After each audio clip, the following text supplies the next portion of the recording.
Bonjour à toutes et à tous, je vous souhaite la bienvenue dans ces cultes en ligne.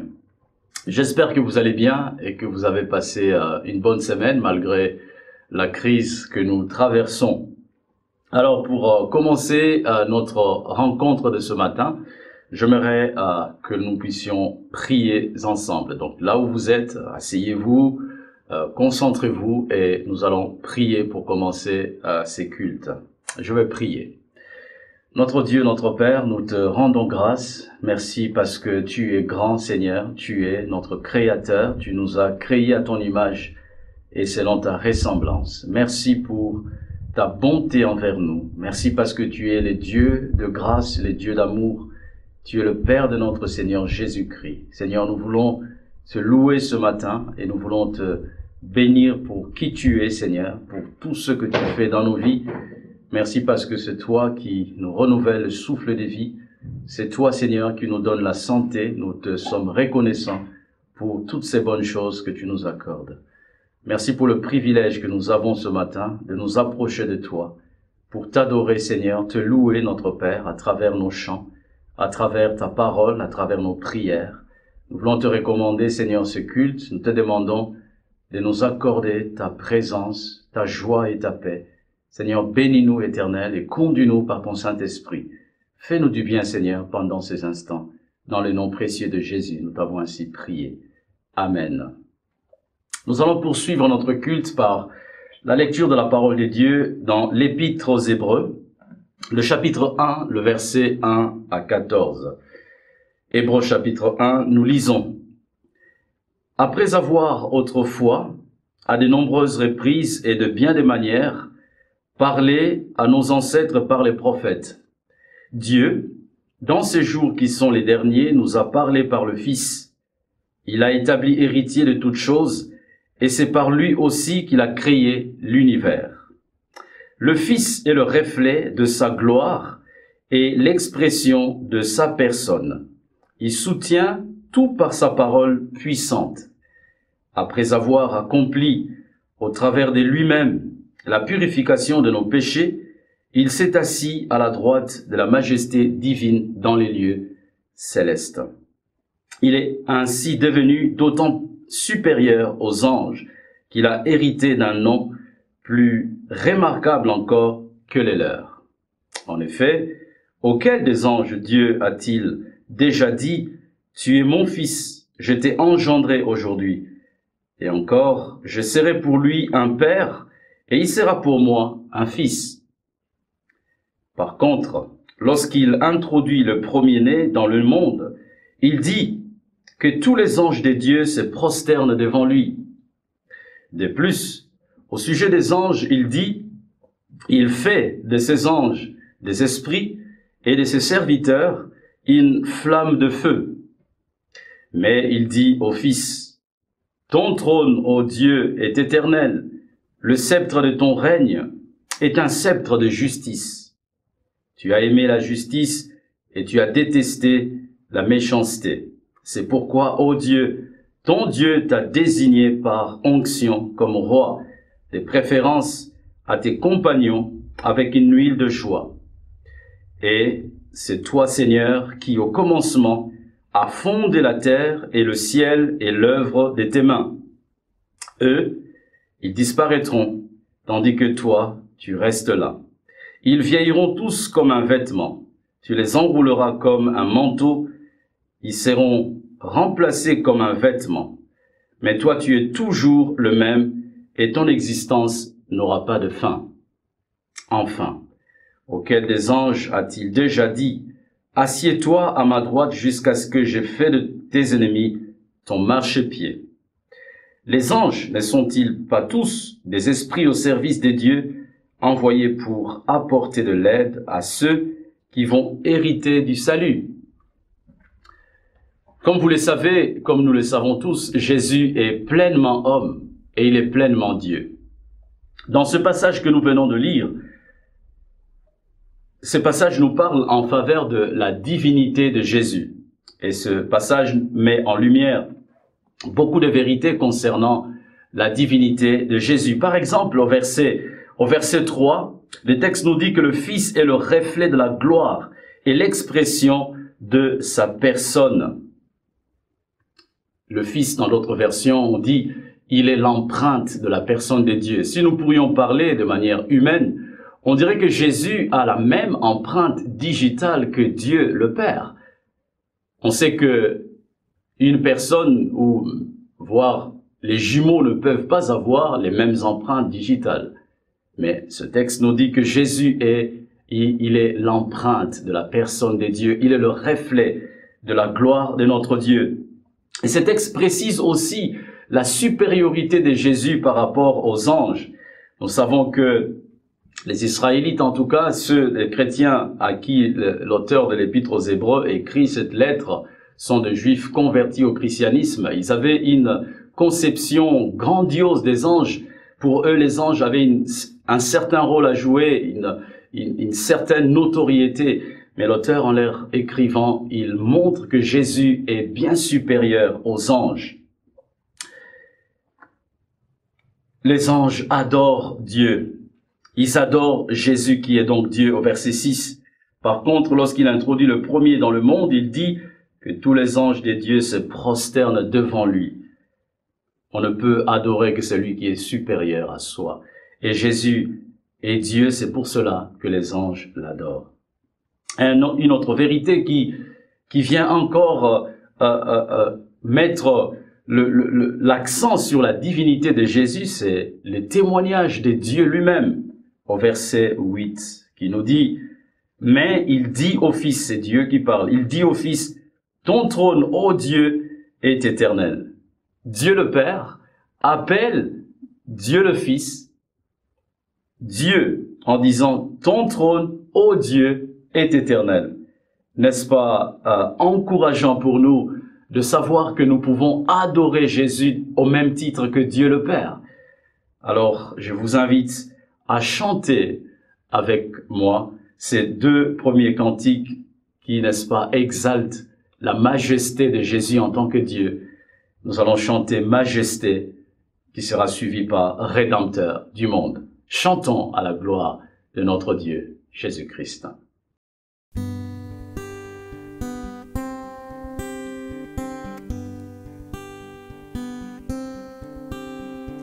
Majesté,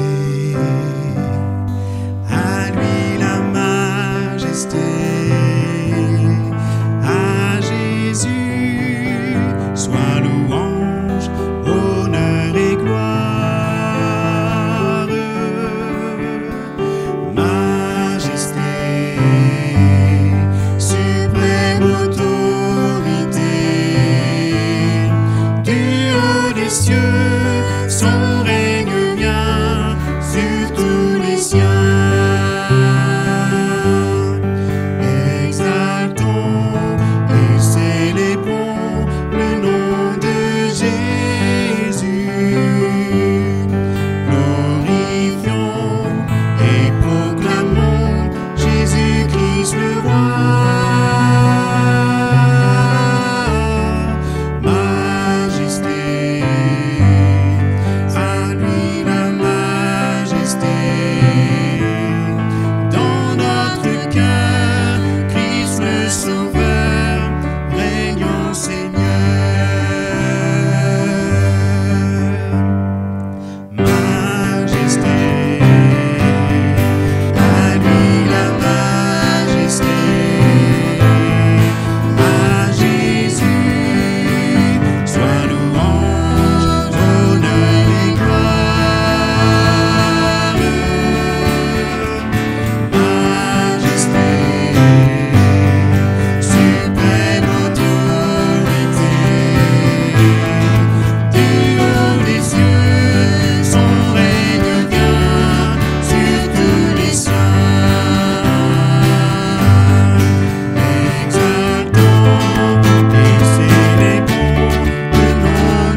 Après avoir chanté ces deux cantiques qui mettent en évidence la majesté, la rédemption de notre Seigneur Jésus-Christ, j'aimerais vous inviter, là où vous êtes chez vous, à vous prosterner aussi, à prendre une attitude agréable et respectueuse pour adorer notre Dieu, le Seigneur Jésus. Parce que nous venons de voir que les anges adorent Jésus parce qu'il est Dieu.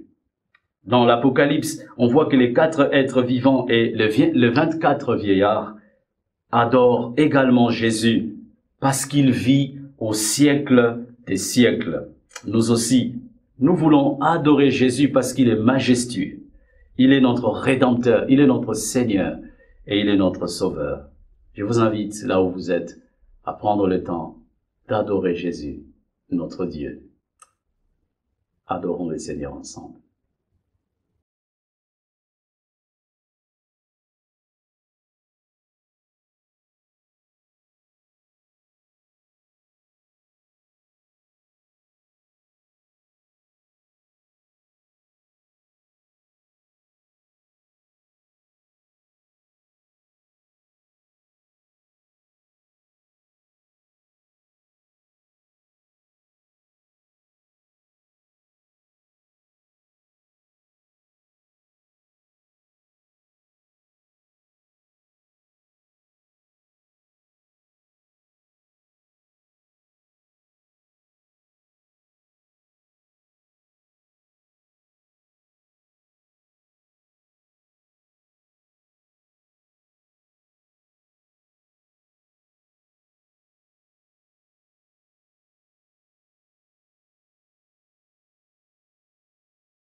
Voilà, nous arrivons au moment de quelques nouvelles. J'ai juste 3 nouvelles à partager. Premièrement, j'aimerais vous prévenir que enfin notre sœur Michèle Leloup pourra être enterrée après des tracas administratifs. Notre sœur sera enterrée ce lundi 30 novembre. Vous avez tous les détails dans le mail que notre frère Jean-Marc nous a fait parvenir le vendredi soir. J'aimerais aussi rappeler que notre semaine de prière va commencer le lundi 30 jusqu'au vendredi 4 décembre. Donc je vous encourage, je nous encourage à participer à cette semaine de prière en faveur de notre Église. On souhaiterait prier comme Daniel le matin, midi et soir. Et chaque soir, nous allons nous rejoindre ensemble via Zoom pour pouvoir passer un temps de prière ensemble en tant qu'Église. Ça sera à partir de 20h30 à 21h30 pour donner à tout le monde la possibilité de pouvoir se joindre à ces moments de prière. J'aimerais aussi rappeler que au mois de novembre, on avait prévu la venue de notre frère Régis Berdoula, mais ça n'a pas été possible à cause de contraintes sanitaires. Donc Régis viendra nous rendre visite le week-end prochain, donc week-end 5-6 décembre. Donc c'est lui qui nous apportera la parole pour les dimanches 6 décembre.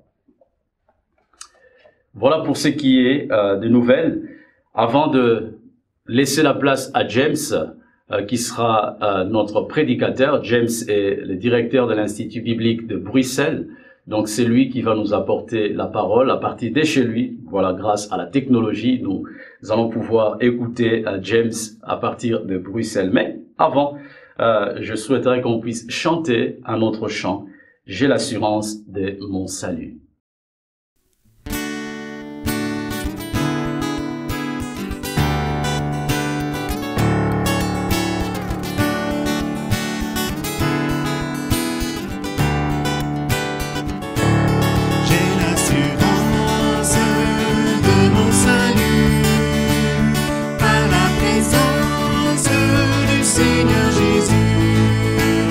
Car par son sang, il m'a racheté.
Chers frères et sœurs de l'église de Charenton, je suis peiné par le fait de ne pas être des vôtres en chair et en os ce week-end comme cela avait été prévu.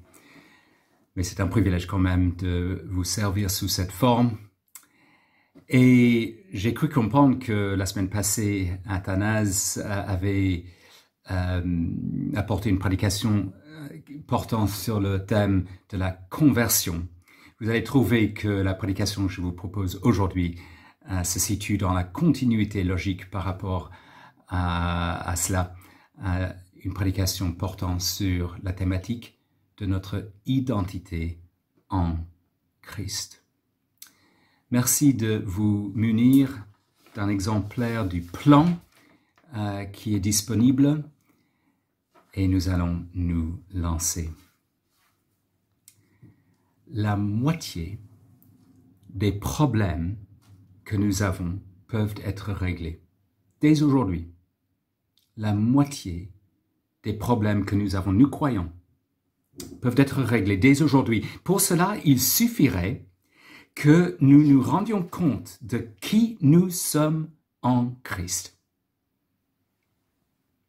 Quel type de problème peut être réglé? Eh bien, je vais en évoquer un certain nombre. Les exemples que je vais citer s'inspirent de cas réels, mais dont j'ai parfois changé pas mal de détails pour qu'ils ne soient pas reconnaissables.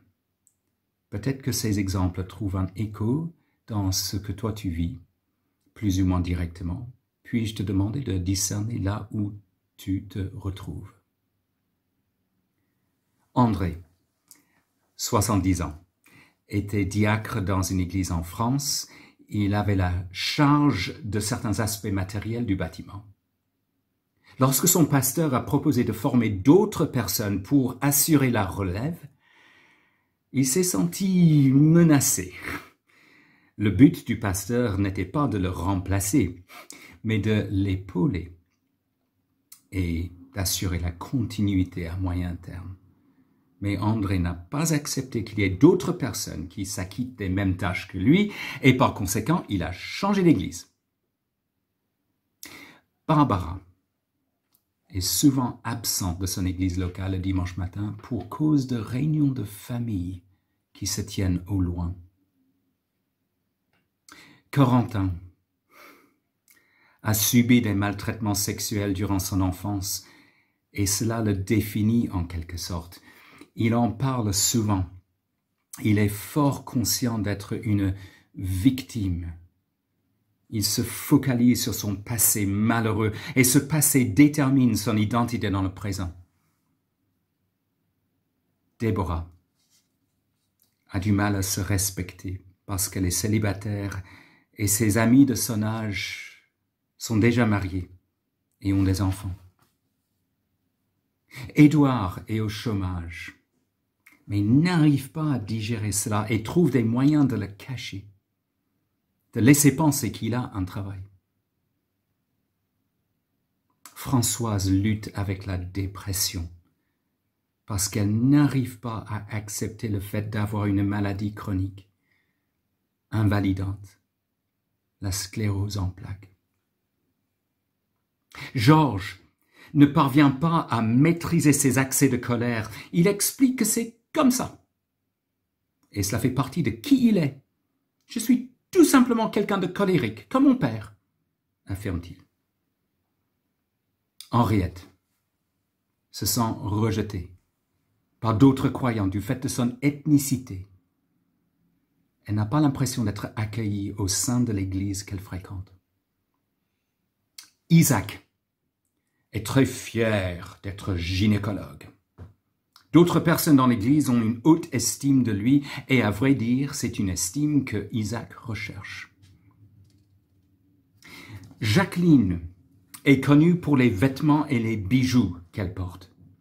Être à la mode est important pour son sentiment de bien-être. Et à en juger par ses comptes Facebook et Instagram, elle voudrait être valorisée pour son apparence. Kevin est perfectionniste. Il est l'un des responsables d'un groupe d'études bibliques, mais il réagit mal à toute remarque négatives concernant son enseignement. Voilà le type de problème qui est réglé lorsque nous saisissons notre identité en Christ. Et nous avons un choix. Ou bien nous pourrions nous voiler la face, nier que ce type de problème nous guette. Ou bien nous pourrions faire face à nos problèmes dans le domaine de l'identité et nous approprier la solution glorieuse en Christ. Pour ma part, je ne le cache pas. Moi, je me retrouve, au moins dans une certaine mesure, et moyennant quelques modifications, dans plusieurs de ces cas de figure. Et donc, moi, j'ai besoin de cette prédication. Prions. Notre Dieu, notre Père, parfois nous trouvons difficile d'accepter la vérité, mais nous te demandons de faire grâce et de nous donner, d'accueillir la vérité, de renouveler notre pensée et de nous sanctifier par ta vérité. Que nous puissions te glorifier davantage dans nos attitudes et dans nos actions dans le domaine de notre identité. C'est ce que nous demandons au nom de Jésus. Amen.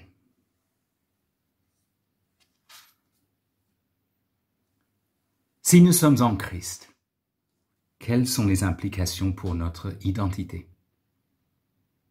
La réponse est à la fois très difficile à entendre et glorieuse. Pourquoi? Parce qu'il y a un grand décalage entre ce que nous vivons en matière d'identité et ce que nous devrions vivre. Et cela pour deux raisons. D'abord, du fait du péché, nous avons tendance à vouloir trouver notre identité dans des endroits illégitimes. Dans notre travail, dans notre apparence, dans nos relations, dans nos complexes d'infériorité, dans nos rêves. Et deuxièmement, parce que le phénomène d'être en Christ est tellement radical, époustouflant, voire bouleversant, que nous risquons d'avoir du mal à le croire et à l'intégrer à notre vie. Mais j'ai prié afin que nous ayons la possibilité de saisir cette réalité. La voici. Dès le moment de notre conception dans le ventre de notre mère, notre identité est celle d'être en Adam, des pécheurs. Mais au moment de devenir chrétiens, nous nous débarrassons de cette identité. Nous sommes dorénavant en Christ. Romains 5 en particulier nous permet de comprendre que nous sommes passés par un transfert de royaume. Au lieu d'avoir Adam comme chef, nous avons Jésus-Christ comme chef dans ce nouveau royaume. Nous ne sommes plus en Adam. Romains 6 nous permet de comprendre que notre ancienne identité en Adam, notre ancienne identité dans le péché, est morte. Nous avons peut-être du mal à croire cela parce que nous continuons à pécher.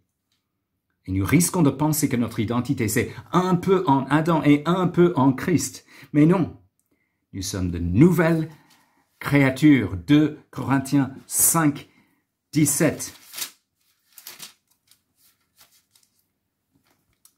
Si quelqu'un est en Christ, il est une nouvelle créature. Les choses anciennes sont passées. Voici, toutes choses sont devenues nouvelles. Romains 6, 6, notre vieil homme a été crucifié. L'homme nouveau vit à sa place. Par ailleurs, nous sommes dorénavant citoyens des cieux. Philippiens 3, 20. Nous avons cette nouvelle appartenance au Christ et au monde à venir. Or, dans le concret, nous continuons à subir les conséquences de notre ancienne identité en Adam. Et matériellement, nous ne sommes pas encore dans le monde à venir. Nous continuons à vivre dans ce monde déchu.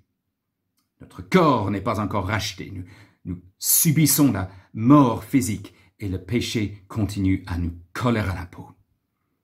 Mais parce que nous avons une nouvelle identité en Christ, Nous sommes appelés à rendre le vécu de notre identité conforme à cela.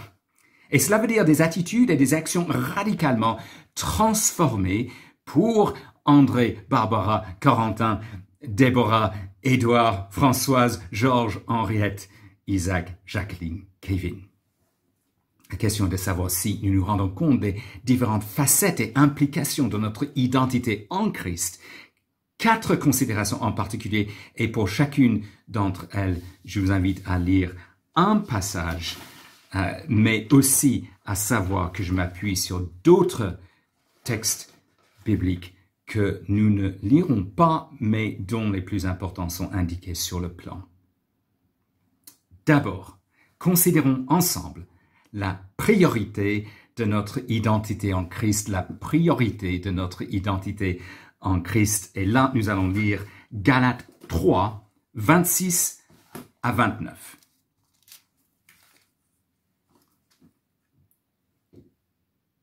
Car vous êtes tous fils de Dieu par la foi en Christ Jésus.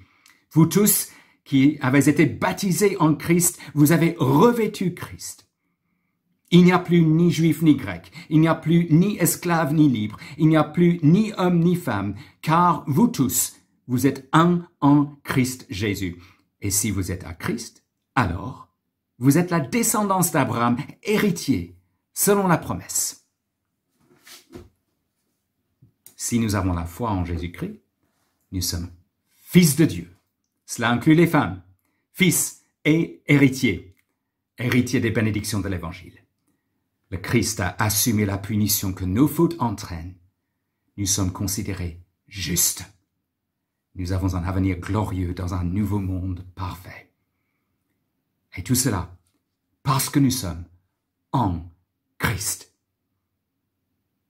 Avez-vous remarqué les façons dont notre union avec le Christ est présentée ici à la fin de Galates 3, verset 27, baptisés en Christ, c'est-à-dire incorporés en Christ au moment de notre conversion. Le baptême, c'est le signe de cela. Verset 27 encore, nous avons revêtu Christ, nous sommes recouverts de sa justice. Nous avons cette nouvelle identité. Verset 28 à la fin, vous êtes un en Jésus-Christ. Et verset 29, nous sommes à Christ ou du Christ, nous lui appartenons. Cette nouveauté en Christ, qu'est-ce que cela donne pour notre identité? Relisons le verset 28. Il n'y a plus ni juif ni grec, il n'y a plus ni esclave ni libre, il n'y a plus ni homme ni femme, car vous tous, vous êtes un en Christ Jésus. En Christ, les questions d'ethnie, juif, non-juif, sont secondaires. Une identité relevant de notre rang socio-économique, esclave, libre, secondaire. Une identité relevant de notre genre, homme-femme, secondaire. Prenons l'un de ces exemples. Au sein de l'Église de Jésus-Christ, l'identité ethnique ne doit absolument pas primer par rapport à notre identité en Christ. Congolais, Syriens, Français, Espagnols, Boliviens, il peut s'agir de barrières dans le monde, mais l'Évangile transcende ces barrières. La foi en Christ unit une diversité de personnes.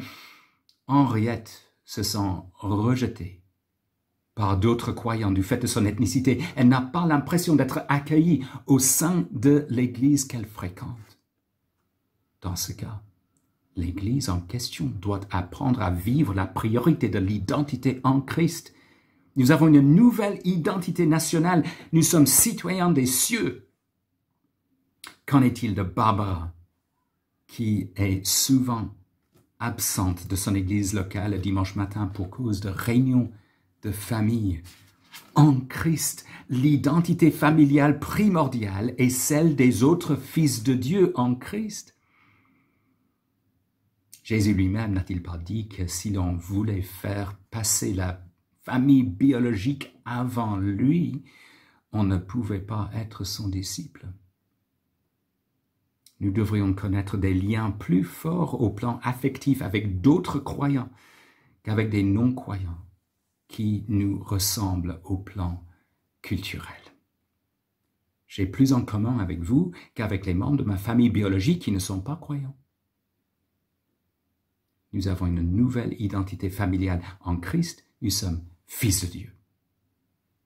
Or, nous savons à partir d'autres passages que les traits d'identité du verset 28 continuent à exister. Ils ne sont pas gommés. Nous restons hommes ou femmes, avec des rôles distincts. Nous n'avons pas de raison de présenter des excuses pour le fait d'être polonais, britannique. La famille biologique n'est pas à rejeter. Nous n'avons pas toutes et tous le même arrière-plan, le même rang dans la société, les mêmes salaires, la même fonction, patron, ouvrier, mais que ces questions puissent primer au sein de l'Église par rapport à notre identité en Christ serait scandaleux. Voilà pour certains traits d'identité qui doivent diminuer en importance du fait de notre identité en Christ. D'autres doivent être mis à mort.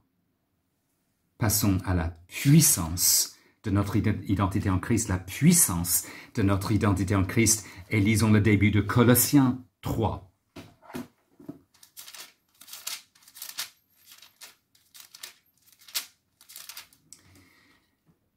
Si donc vous êtes ressuscités avec le Christ, cherchez les choses d'en haut, où le Christ est assis à la droite de Dieu. Pensez à ce qui est en haut et non à ce qui est sur la terre, car vous êtes morts et votre vie est cachée avec le Christ en Dieu. Quand le Christ, votre vie, paraîtra, alors vous paraîtrez aussi avec lui dans la gloire. Faites donc mourir votre nature terrestre. Notre union au Christ est telle que là où il est, nous le sommes aussi, avec lui. Pas littéralement, dans notre corps matériel, non, mais spirituellement et réellement, notre vie est cachée avec lui. Et donc, il y a un sens dans lequel nous sommes actuellement assis dans les lieux célestes en Jésus-Christ, Éphésiens 2. Je sais qu'il n'est pas facile de saisir cette réalité, mais elle comporte une grande puissance pour notre vie chrétienne. L'un des auteurs l'exprime ainsi. Être chrétien, ce n'est pas seulement recevoir quelque chose, c'est être quelqu'un. Une bonne compréhension de notre identité en Christ est absolument essentielle à notre réussite dans la vie chrétienne. Aucune personne ne peut systématiquement se comporter de manière contraire à la façon dont elle se perçoit. Si vous pensez être un bonarien, vous vivrez probablement comme un bonarien. Fin de citation. Et, revers de la médaille, si nous menons des efforts pour comprendre notre identité en Christ, nous sommes susceptibles de vivre davantage en adéquation avec cette identité. Qu'en est-il alors? Que Dieu nous donne de comprendre l'intimité de notre union avec le Christ. Je cite des textes chez l'apôtre Paul. Nous avons été crucifiés avec Christ. Nous sommes morts avec lui. Nous avons été ensevelis avec lui, vivifiés avec lui, ressuscités avec lui. Nous devons souffrir avec lui. Nous serons glorifiés avec lui. Voilà notre identité. Un autre auteur l'exprime tellement bien.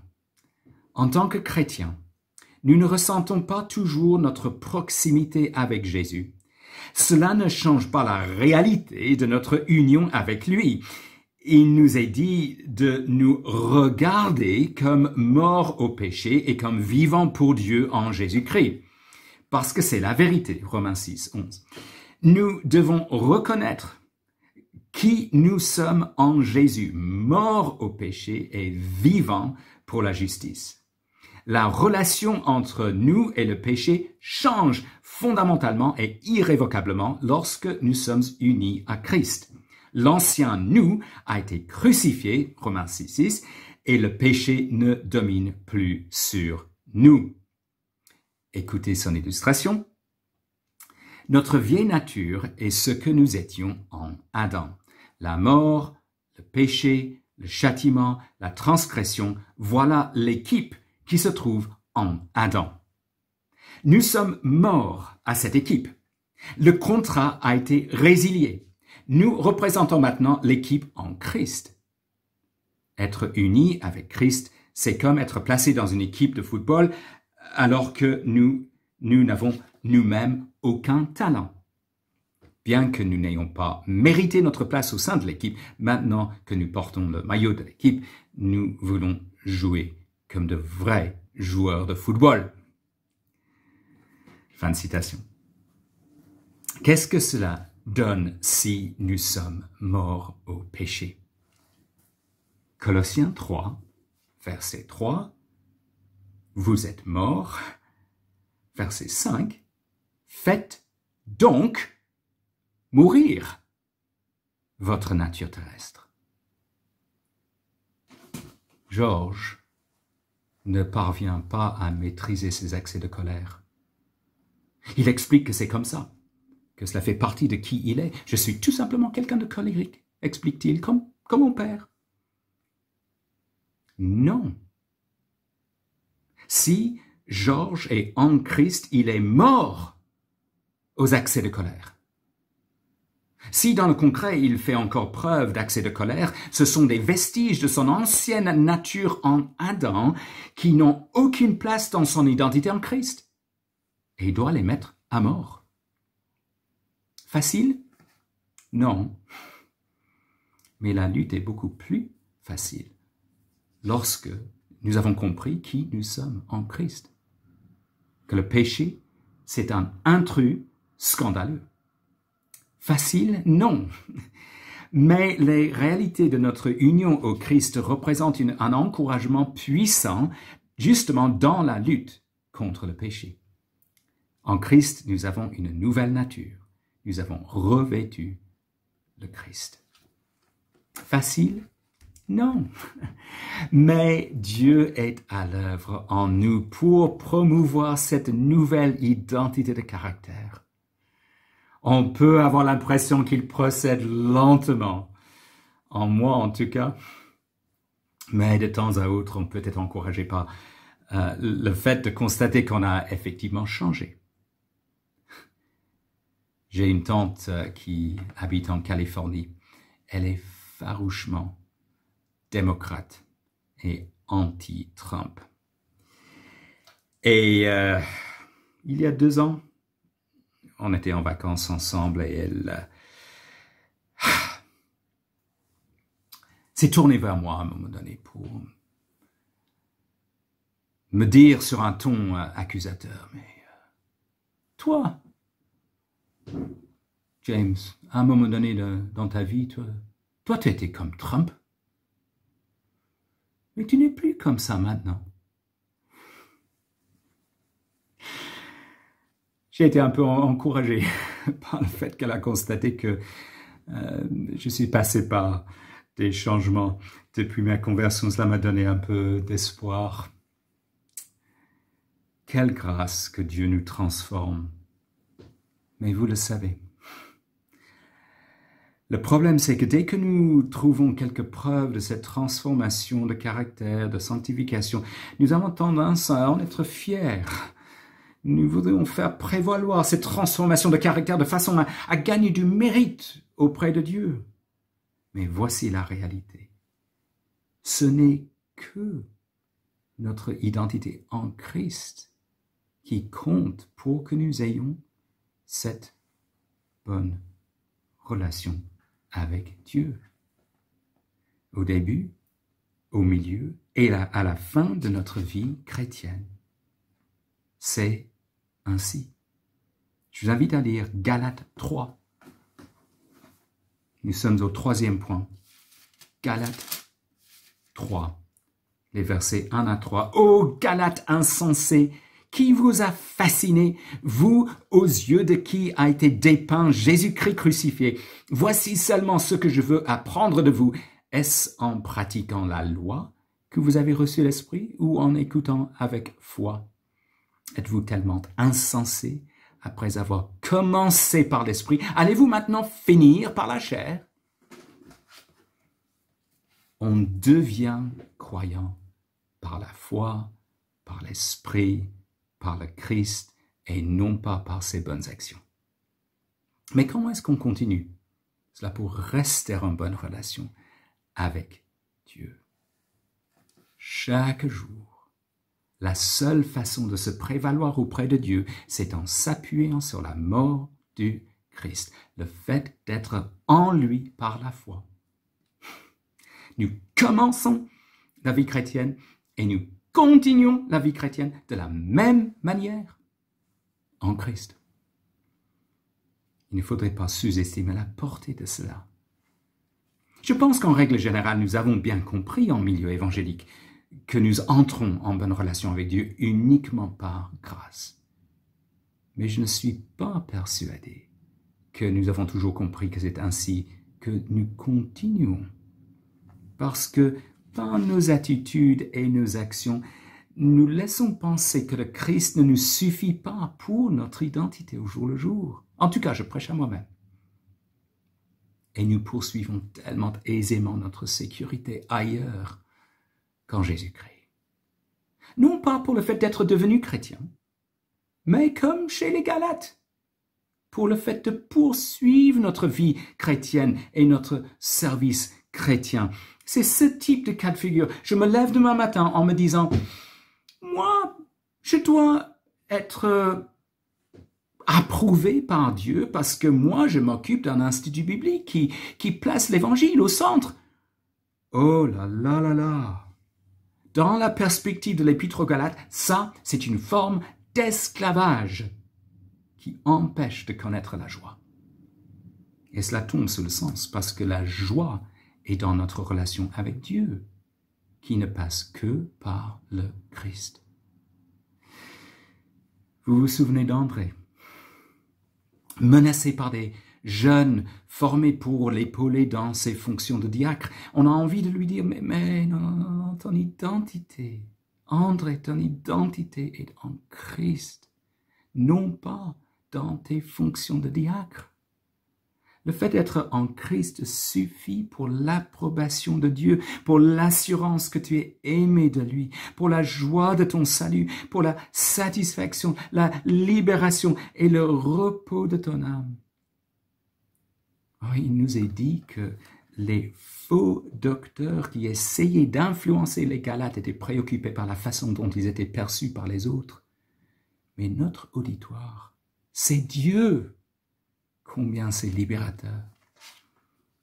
Déborah a du mal à se respecter parce qu'elle est célibataire et ses amis de son âge sont déjà mariés et ont des enfants. Et le célibat peut être difficile. Mais du mal à se respecter. Oh, Déborah, tu jouis du respect de Dieu à ton égard. Tu es en image de Dieu. Mais en plus de ça, tu es en Christ et chéri de Dieu. Tu as une identité qui est porteuse de repos pour ton âme. Édouard est au chômage et n'arrive pas à digérer cela, trouve des moyens de cacher cela, de laisser penser qu'il a un travail. Oh, Édouard, combien cela peut être décourageant, oui, d'être au chômage. Mais l'Église voudrait te porter par ses prières et peut-être par son aide pratique. Et sois affranchi de cet esclavage de trouver ton identité dans ton travail. Alors que tu as une identité en Christ qui fait que Dieu t'approuve et trouve son plaisir en toi. Tu es pardonné par Dieu. La pression n'est plus là. Connais le repos pour ton âme. Connais la satisfaction en Christ, connais la joie et la libération en Christ. Isaac le gynécologue fier, cesse d'être fier de ton métier que tu as par pure grâce et trouve ta fierté en Christ. C'est grâce à lui que tu es approuvé par Dieu. Il ne faudrait pas abandonner ta foi en Christ pour poursuivre une vie d'esclavage du fait de trouver ta sécurité dans ton métier. Ou Jacqueline qui trouve son sentiment de bien-être dans ses vêtements et les bijoux qu'elle porte et par l'approbation que les autres lui donnent à propos de son apparence. On apprécie les beaux vêtements et les bijoux, mais ce n'est pas de là que provient l'approbation. Oh Jacqueline, Dieu te trouve belle en Christ. Nous n'avons pas besoin de rechercher une identité autre que celle qui satisfait l'âme. L'identité qui est en Christ. Et Kevin, ton identité ne se trouve pas dans ta bonne prestation lorsque tu diriges l'étude biblique. Tu peux être libéré de cet esclavage du fait de ton identité en Christ. Tu es saint en lui, aimé de Dieu, et Dieu sourit à ton égard parce que tu es en Christ. Galates 5:1, c'est pour la liberté que le Christ nous a libérés. Tenez donc ferme et ne vous remettez pas sous le joug de l'esclavage. Repentons-nous de la recherche d'une autre identité qui déçoit. Vous avez peut-être envie de me dire, moi je comprends en effet que l'approbation de Dieu devrait me suffire. Il n'en reste pas moins que nous formons un seul corps dans l'Église et les relations les uns avec les autres jouent dans la vie chrétienne. Et il est vrai que nous devrions terminer par considérer, en 4e lieu, la promesse de notre identité en Christ, la promesse de notre identité en Christ. Lisons Philippiens 3, les versets 8 à 11.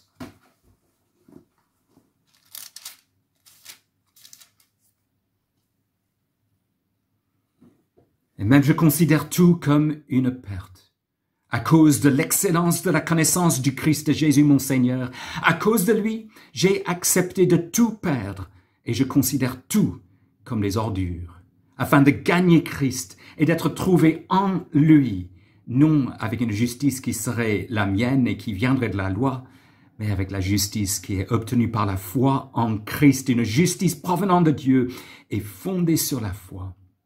Mon but est de le connaître, lui, ainsi que la puissance de sa résurrection et la communion de ses souffrances, en devenant conforme à lui dans sa mort pour parvenir, si possible, à la résurrection d'entre les morts. Voilà encore l'union avec le Christ. Dans le contexte par rapport au Christ, tout autre trait d'identité possible, c'est comme de la boue. Notre identité en Christ est précieuse. Il n'y a pas de rival possible. Mais à ce stade de l'histoire, dans le concret, nous n'avons pas la possibilité de vivre intégralement tout aspect de cette nouvelle identité. Nous sommes en Christ et non en Adam, mais nous ne possédons pas encore tout ce qui appartient à ce nouveau régime. Et les séquelles de l'ancien régime continuent à nous affecter. Si jamais nous avions des attentes irréalistes pour le vécu dans ce monde de notre identité en Christ, il faudrait les recadrer. Écoutons encore Paul, Philippiens 3, 12, 20 et 21. Ce n'est pas que j'ai déjà remporté le prix ou que j'ai déjà atteint la perfection, mais je poursuis ma course afin de le saisir, puisque moi aussi j'ai été saisi par le Christ Jésus. Pour nous, notre cité est dans les cieux. De là, nous attendons comme Sauveur le Seigneur Jésus-Christ, qui transformera notre corps humilié en le rendant semblable à son corps glorieux, par le pouvoir efficace qu'il a de s'assujettir toutes choses. En Christ, dans le monde à venir, nous ne connaîtrons plus de péché, plus de peine, plus de mort, plus de maladie, plus de frustration. Nous aurons un corps ressuscité parfait. Corentin, victime de maltraitement sexuel durant son enfance, cela ne devrait aucunement déterminer son identité dans le présent. Mais être totalement guéri de toutes les conséquences de cela, il faudrait patienter encore. Françoise, qui souffre de la sclérose en plaques, oh, quelle peine pour elle! Ce n'est pas cela qui devrait définir son identité, mais vivement son corps ressuscité. Et nous allons recevoir des blessures du fait de malentendus qu'entraîne la mauvaise communication. C'est un constat de fait dans ce monde déchu, particulièrement en temps de Covid-19, parce que nous sommes plus au loin les uns par rapport aux autres, plus dépendants à l'égard de la technologie, etc. Nous allons subir des blessures et provoquer des blessures à cause du péché qui continue à subsister en nous. Mais même ces blessures subies ou données peuvent être gérées dans le cadre de notre identité en Christ. Les fautes sont pardonnées. Nous sommes considérés justes en Christ. En Christ, nous pouvons nous supporter réciproquement, nous pardonner réciproquement, forts de la sécurité de notre identité en Christ. Et vous voyez que la moitié de nos problèmes sont réglés lorsque nous nous rendons compte de qui nous sommes en Christ. Nous l'avons vu, revêtus de sa justice, nous constatons que notre identité en Christ prime par rapport à toute autre identité possible, et donc nous reléguons certains traits d'identité à leur place secondaire. Nous sommes au bénéfice de la puissance de notre identité en Christ pour lutter contre le péché. Nous sommes libérés de la nécessité de rechercher une identité ailleurs, car nous connaissons le repos et la sécurité en Christ. Et nous avons l'espérance en Christ de la gloire à venir, la réalisation concrète et parfaite de ce que nous sommes déjà en lui.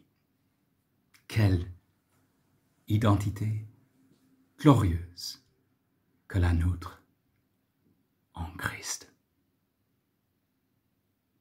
Amen. Un grand merci en tout cas à James pour sa prédication et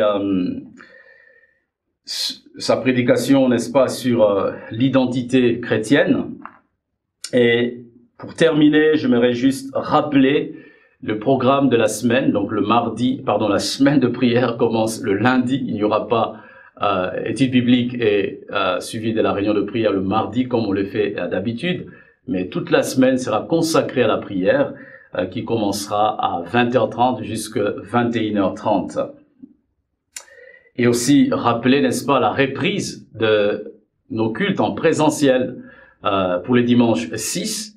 Donc, on vous donnera certainement des détails dans la semaine pour savoir comment est-ce que nous allons nous organiser, parce que les autorités nous ont demandé d'être juste à 30 personnes dans nos locaux. Donc, on vous tiendra au courant, on donnera d'autres détails dans la semaine par rapport à la faisabilité. Pour terminer, j'aimerais juste qu'on puisse lire ensemble dans le livre d'Apocalypse, le chapitre 1, le verset 4 à 6.